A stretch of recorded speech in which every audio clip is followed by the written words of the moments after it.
Welcome back to our third video in chapter 1. We're doing 3 weeks, 3 words, and our word this week is disconnection.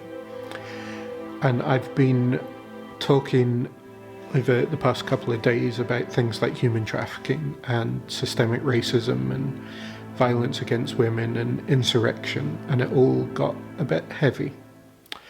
So let me lighten the mood and talk about spray paint. I love spray paint. This is one of my favourite noises in the world.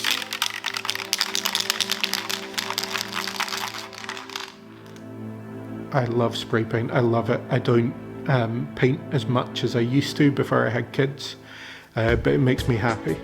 There's nothing quite like that burst of colour and that speed at which you can stencil a bit of artwork or paint something fun. And around the Phoenix you will see bits of art that I've made and bits of art that other people in the community have made using spray paint. If you go at the back wall of the building, you'll see a big mural that some young people in the community painted last summer when we were allowed to do some stuff, when there was a bit of respite from lockdown. I love to paint, but I'm also a good boy. I'm the pastor of a church, so I have to be responsible.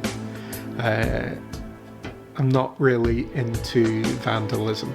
I don't like the use of spray paint just to destroy stuff. I love it as an art form, but as vandalism, I'm not as keen on it. And sometimes, as an art form, there's something really valuable in people spray painting things, and other times it's just done to destroy things. Sometimes vandalism is purely a destructive act.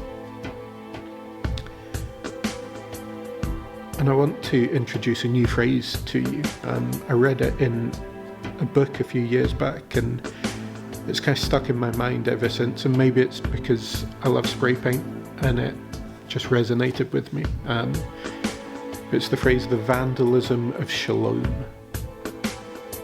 The vandalism of shalom. So shalom is not a word we use day to day. It's not even an English word.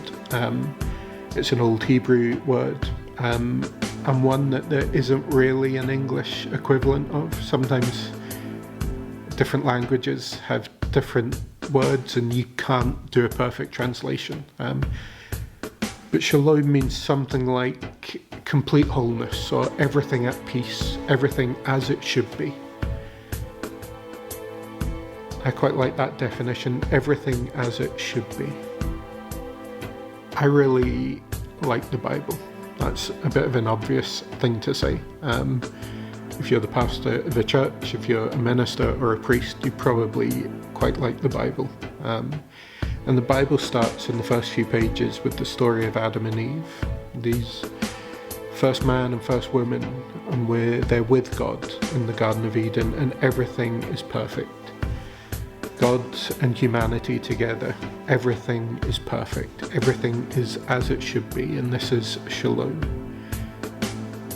Now, whether you see Adam and Eve and that story as absolutely fundamentally real people that existed, that's how it all started, or if you read that story as an ancient poem and an allegory of what humanity is like, either way it's full of truth, and it sums up this truth that something is not right with the whole of humanity, that we break things, we vandalize things.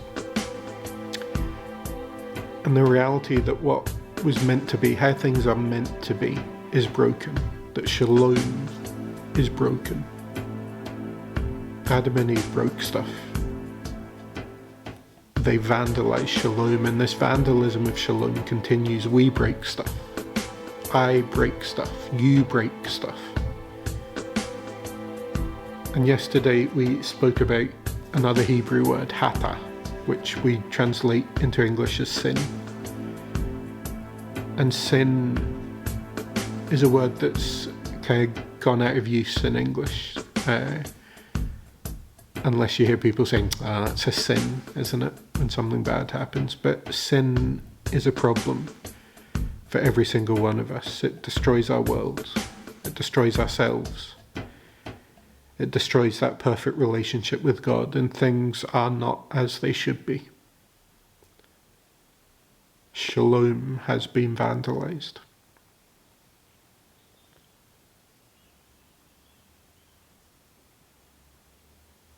And I'll see you tomorrow.